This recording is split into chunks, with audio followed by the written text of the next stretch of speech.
ஓம் சத்குருவே சரணம். வாத்தியார் மகராஜிக்கு ஜெய். குருவர்களால் கால ரகசிய பதிவேட்டில் பார்க்கக்கூடிய விஷயமானது அப்படி பாருங்கள். அதில் என்ன இப்போது பதிவு பண்ணக்கூடிய ஒரு விஷயமா இருக்குன்னா, அந்த சனீஸ்வர பகவானோட வக்ரகதி காலம் அப்படின்ற ஒரு விஷயம். அது ரொம்ப முக்கியமான விஷயங்க. இது எவ்ரி இயர் ஆகக்கூடிய ஒரு விஷயம் தானேப்பா. இதில் என்ன ரொம்ப முக்கியமான, எவ்ரி இயராக இருந்தாலும் சரி, அது எப்போ ஆனாலும் சரி, அதை எல்லாருக்கும் அதோட ஒரு விழிப்புணர்வை ஏற்படுத்துங்க அப்படின்ற ஒரு விஷயத்தை வாத்தியார் குறிப்பிடுவார். குறிப்பாக ஜோதிடர்கள் எல்லாருமே இந்த மாதிரி கிரக சஞ்சாரங்கள் ஏற்படக்கூடிய மாற்றங்கள், அதனால் ஏற்படக்கூடிய விளைவுகளை நிச்சயமாக அடியார்களுக்கும் ஏனைய பொதுமக்களுக்கும் நீங்கள் தெரிவிச்சுட்டே இருக்கணும் அப்படின்ட்டு சொல்லுவார் வாத்தியார் எப்பொழுதுமே. அதன்படி நீங்கள் பார்த்துட்டிங்கன்னா, இந்த விஸ்வாவசு ஆண்டோட ஆணி மாதத்தில் நீங்கள் பார்த்துட்டிங்கன்னா, உங்களுக்கு இங்கிலீஷ் தான் மாதம் தெரியும்னா, ஜூலை எடுத்துங்க.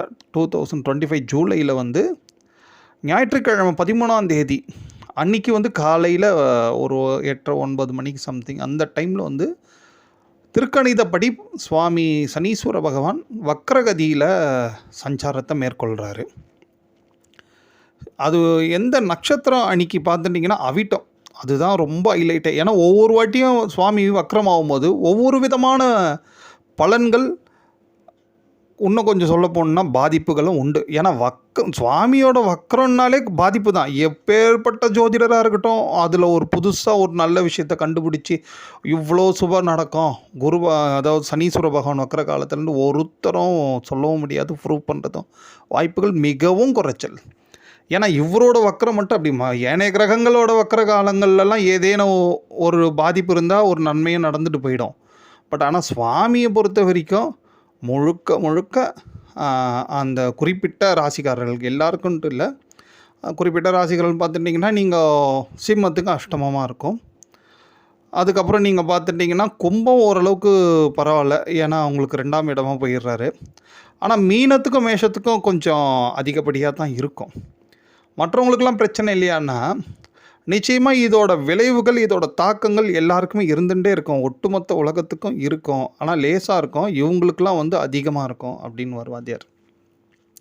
அதன்படி பார்த்துட்டிங்கன்னா, இந்த சுவாமி வக்ரம் ஆகிறாரு அப்படின்ன ஒரு விஷயத்தை எப்படி வாத்தியார் சொல்கிறாருன்னா, ஏன்னா ஜோதிடம் நிறைய சொல்லும், அது வேறு விஷயம்.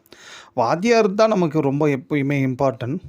ஏன்னா அவர் சொல்லக்கூடிய விஷயம் நீங்கள் பார்த்துட்டிங்கன்னா, இந்த சனீஸ்வர பகவானோட வக்ரகதி காலத்தில் பெரும்பாலும் பார்த்துட்டிங்கன்னா எல்லாரோட அந்த குறிப்பிட்ட அந்த ராசிக்காரங்கள்லாம் இருக்காங்க இல்லையா, ராசி லக்னம்காரங்கள், இவங்களுக்கு கண்டிப்பாக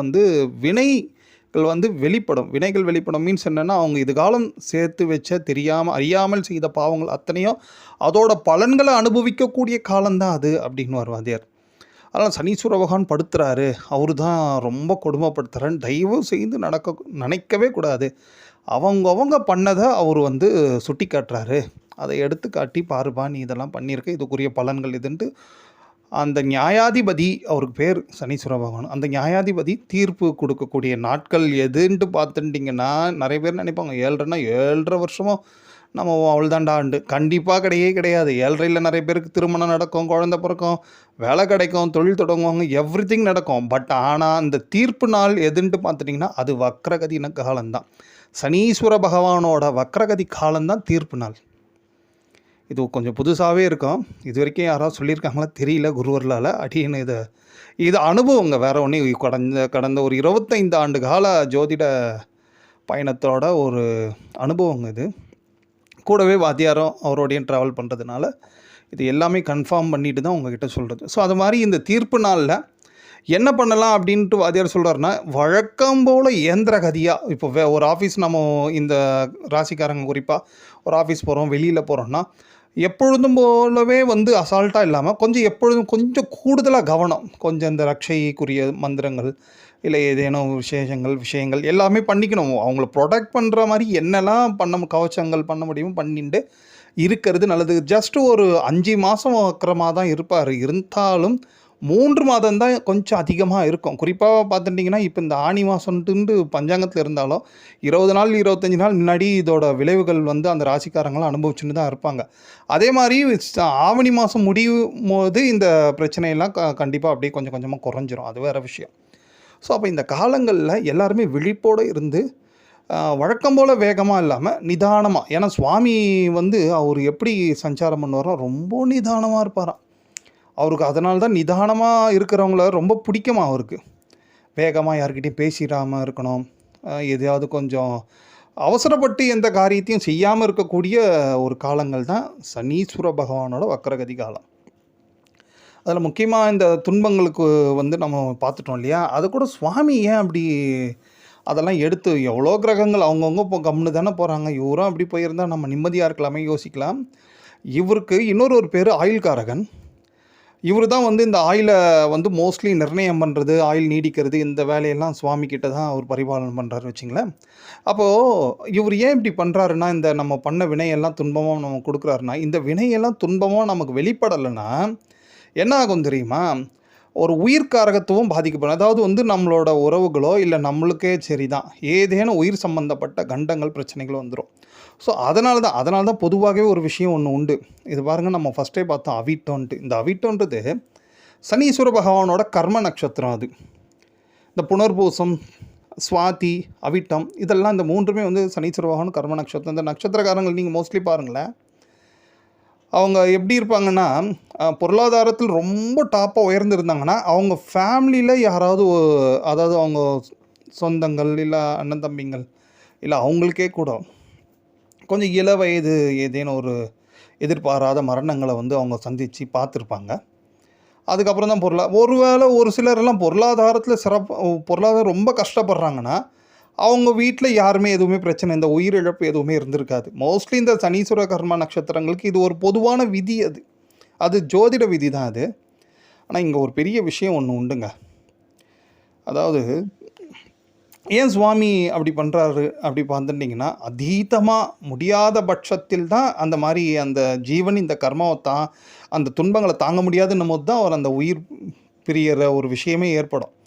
அதனால தான் அவர் என்ன பண்ணுவார்னா, இந்த வக்ரகதி காலத்தில் கொஞ்சம் கொஞ்சமாக அந்த வேதனைகள்லாம் கொடுப்பார். நம்மளும் என்ன பண்ணால் அதை ஓரளவுக்கு ஏற்றுக்கிற பக்குவத்தோடு அந்த ஒரு 3 மாதம் அமைதியாக இறைவனை நினச்சிட்டு ஏகாந்தமாக இருந்துட்டு கொஞ்சம் தான தர்மங்கள் பண்ணிட்டு சுவாமிக்கு விளக்கு போட்டுட்டு இப்படி இருந்துட்டாலே ஓரளவுக்கு எஸ்கேப் ஆகிடலாம். இதில் ரொம்ப ரொம்ப சனீஸ்வர பகவான் இந்த வக்ரகதி காலம் ஆகட்டும், 7.5 ஆகட்டும், அஷ்டமம் ஆகட்டும், எல்லாத்துலேருந்தும் மிகப்பெரிய ஒரு ரக்ஷை நமக்கு வேணும். சுவாமியே நமக்கு வந்து வக்ரகதி காலத்தில் கூட நம்மளை ஆசீர்வாதம் பண்ணிட்டு போனோம்னா அதுக்கு ஒரே ஒரு வழி தாங்க இருக்குது.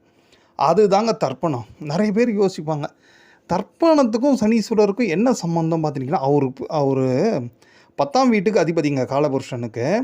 அதில் என்ன சொல்லுவாங்கன்னா, அந்த 10ஆம் இடம் கர்மகாரகன். அவருக்கு பேரே வந்து அது கர்மஸ்தானம். அதுக்கு அதிபதியாக இருக்கிறனால அவர் கர்மகாரகன்.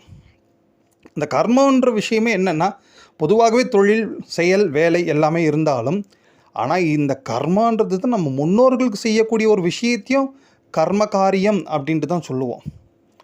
அதில் நீங்கள் எதை நாம் யூஸ் பண்ணுறோம் பாருங்களேன், அந்த கர்மகாரியன்ட்டு சொல்லக்கூடிய முன்னோர்களுக்கு கொடுக்கக்கூடிய அந்த படைகள், தர்ப்பணங்கள்லாம், அந்த தர்ப்பணத்தில் ரொம்ப முக்கியமாக எது யூஸ் ஆகுதுன்ட்டு பாருங்களேன், எள்ளு தான் யூஸ் ஆகும். அந்த எள்ளோட அதிபதி சனீஸ்வர பகவான் தான். அதே மாதிரி அந்த எள்ளும் தண்ணியும் சனீஸ்வர பகவானுக்குரியது தான், நீரும். ஸோ அதை போல் நீங்கள் பார்த்துட்டிங்கன்னா, அந்த 2 பொருளை கொண்டு நம்ம முன்னோர்களை வந்து இந்த குறிப்பிட்ட காலத்தில் இது வரைக்கும் யாராவது பண்ணாமல் இருந்தால் கூட தொடர்ந்து ரொம்ப வேதனையாக அனுபவிக்கிறீங்க, ஃபீல் ஆகிடுத்து உங்களுக்கு, ஏதோ சும்மா திடீர்னு ஒரு பிரச்சனையாக இருக்குது, ரொம்ப சங்கடமாக இருக்குன்ட்டு நீங்கள் ஃபீல் பண்ண ஆரம்பிச்சிட்டிங்கன்னா இமிடியேட்டாக நித்திய தர்ப்பணம் பண்ணிடுங்க டெய்லி. அதனால் தோஷம் வரும், பாபம் வரும், தெரியாமல் மந்திரம் சொல்லிட்டா பிழை வரும், எதுவுமே இல்லை. ஏன்னா நீங்கள் பண்ண போகிறது உங்கள் முன்னோர்களுக்கு, உங்களோட அப்பா அம்மா தாத்தா பாட்டி, அவங்க உங்களை சபிக்கவோ தப்பாக பண்ணுறானேன்ட்டு கோச்சிக்கவோ மாட்டாங்க. பண்ணுறானேன்றது சந்தோஷம்தான் படுவாங்க. ஆனால் முடிஞ்ச அளவுக்கு ஸ்ரத்தையாக பண்ணுங்கள். முடிஞ்ச ஒரு வாத்தியாரோ இல்லை பெரியவங்களை வச்சு கேட்டு தெரிஞ்சுட்டு பண்ணுங்கள். அது இன்னும் உத்தமமாக இருக்கும். ஸோ அப்போ பாருங்கள், நமக்கு இந்த வக்ரகதி காலத்தோட ரெமிடியே தர்ப்பணன்ற ஒரு விஷயத்துக்குள்ளே வந்துட்டோம். அதே மாதிரி தான் இந்த கர்ம நட்சத்திரம்லாம் பார்த்தோம் பாருங்கள். இதில் சனீஸ்வர பகவான் வக்ரமாகும் போது அவரோட கர்ம நட்சத்திரத்திலேயே வக்ரமாகத்தை வந்து ஸ்டார்ட் பண்ணுறாரு அவிட்டம். பொதுவாகவே வந்து எல்லா ஜோதிடர்களுக்கும் ஒரு விஷயம் ஒன்று பொதுவாக சொல்லக்கூடிய இந்த கர்மக்காரங்க நட்சத்திரக்காரங்களுக்கு ஒன்று இள வயதில் ஏதேனும் ஒரு உயிர் கண்டம் பிரச்சனை ஏற்பட்டே தீரும் அப்படின்றது தான் எல்லாரும் அஷூரன்ஸ் உறுதியாக கொடுக்குறாங்க. அடியன் குருநாதரோட அருளால் இப்படி ஒரு அஷூரன்ஸ் நிச்சயமாக கொடுக்குறோம். இந்த மாதிரி உயிர் வலியோ உயிர் சம்பந்தப்பட்ட வேதனைகள் எதுவுமே ஏற்படாமல் இருக்கணும்னா இந்த கர்ம நட்சத்திரக்காரங்களாவது கண்டிப்பாக வாழ்நாள் முழுதும் அவங்க தர்ப்பணத்தை கற்றுண்டு தர்ப்பணம் பண்ண சொல்லுங்க. நிச்சயமாக சொல்கிறோம், குருநாதரோட அருளால் அந்த உயிர் சம்பந்தப்பட்ட பிரச்சனை கண்டிப்பாக ஏற்படவே ஏற்படாது. ஏன்னா நிறைய பேர் இந்த மாதிரி சொல்லும் போது இந்த அவிட்டம் புனர்பூசம் சுவாதி எல்லாம் என்ன யோசிப்பாங்க தெரியுமா? அடடா இது வரைக்கும் நடக்கலையே, இனிமேல் ஏதோ நடந்துருமோ அப்படி பயப்படுவாங்க. அந்த பயமே வேண்டாம். நம்ம இந்த தர்ப்பணன்ற ஒரு விஷயத்தை கர்மகாரனை பிரீத்தி பண்ணுற மாதிரி அந்த கர்மம் முன்னோர்களுக்கான அந்த கர்மத்தை நம்ம முறையாக செஞ்சுட்டே வந்தோன்னா நிச்சயமாக சொல்லலாம், எழுதி கூட கொடுக்கலாம், அவங்களுக்கு அந்த மாதிரி உயிர் சம்பந்தப்பட்ட பிரச்சனை பயம் ஏற்படவே ஏற்படாது, நடக்கவே நடக்காதுன்றது வாத்தியார் ஆதியிலே இது சொல்லிகிட்டே இருக்கார். அதனால தான் வாத்தியார் வந்து தர்ப்பணத்துக்கும் முன்னோர்களோட வழிபாட்டுக்கும் அவ்வளோ முக்கியத்துவம் கொடுத்துட்டே வந்திருந்தார். இது அவர் சொன்னார், நான் உங்களுக்கு சொல்கிறேன்ட்டு கூட கிடையாதுங்க. அதை அடியேன்னு அனுபவித்தேன். 25 ஆண்டு காலம் ஒரு பயணத்தின் போது நிறைய இடர்கள் ஏழ்ற எல்லாத்தையும் பார்த்துட்டே தானே வரோம். ஸோ அப்போ அடியன் மட்டும் இல்லாமல் நான் அடியன்கிட்ட வரோம் எவ்வளோ பேர் இந்த ஜாதகம் காட்டுறச்சே அதெல்லாம் பார்த்துட்டு அவங்களுக்கும் ஒரு சிலருக்கெல்லாம் சொல்லி அவங்களும் அதுலேருந்து எஸ்கேப் ஆகியிருக்காங்க. ஸோ அந்த தைரியத்தில் தான் உங்களுக்கு இதை சொல்கிறது, வேறு ஒன்றும் இல்லை. அதனால் இந்த தர்ப்பணம் வந்து சனீஸ்வர பகவானை பிரீத்தி பண்ணக்கூடிய ஒரு மிகப்பெரிய ஆயுதம். ஸோ இதை நீங்கள் பயன்படுத்துங்க. முன்னோர்களை வந்து நீங்கள் சந்தோஷப்படுத்திங்கன்னா சுவாமி சனீஸ்வர பகவான் சந்தோஷப்படுவார் நிச்சயமாக. கூடுதலாக பார்த்துட்டிங்கன்னா இந்த தர்ப்பணம் பண்ணுறச்சே இந்த அர்க்கியெல்லாம் கொடுப்பாங்க, நம்ம அடியார்களுக்கு தெரியும். அதில் கண்டிப்பாக சனீஸ்வர பகவானோட வக்கரகதி காலத்தில் கோகாரி சித்தர்ன்ட்டு ஒரு விசேஷமான சித்தருங்க இவர் தான் இந்த வக்கரகதி காலத்தெல்லாம் அந்த காலத்திலே வந்து ஜனங்களுக்கெல்லாம் எடுத்து போதனை பண்ணிகிட்டே இருப்பாராம். இந்த மாதிரி கொஞ்ச நாள் எல்லாருமே இப்படி இருங்க, இதெல்லாம் பண்ணுங்கள், இப்படிலாம் பூஜையெல்லாம் பண்ணுங்கன்ட்டு சொல்லிகிட்டே இருப்பார். அந்த காலத்தில் வக்கரகதி காலத்தை வந்து எடுத்து சொல்லக்கூடிய ஒரு விசேஷமான சித்தர் இந்த கோகாரி சித்தர். இவருக்கு நித்தியப்படி டெய்லி இன்றிலிருந்து நீங்கள் பார்த்துட்டிங்கன்னா அடுத்த ஒரு 3 மாதத்துக்காவது குறைஞ்சபட்சம் அர்க்கியம் கொடுத்துருங்க. சும்மா ஜஸ்ட்டு ஒரு ஜலத்தை எடுத்து கோகாரி சித்தருக்கு அர்க்கியம் சமர்ப்பயாமி, வேலையே முடிஞ்சுது. ரொம்ப பெரிய செலவோடு எதையுமே அடியன்னு சொல்லவே மாட்டாங்க, நிறைய பூஜைகள் இருக்குங்க. ஆனால் அவங்க ஏதாவது எல்லோரும் செய்கிற மாதிரி தான் அடியன் எப்பொழுதுமே யோசிச்சுட்டு தான் பொறுமையாக அதை பார்த்து தான் சொல்கிறது குருவர்களால். அதனால் இதை நீங்கள் பண்ணுங்கள், இது போதும்.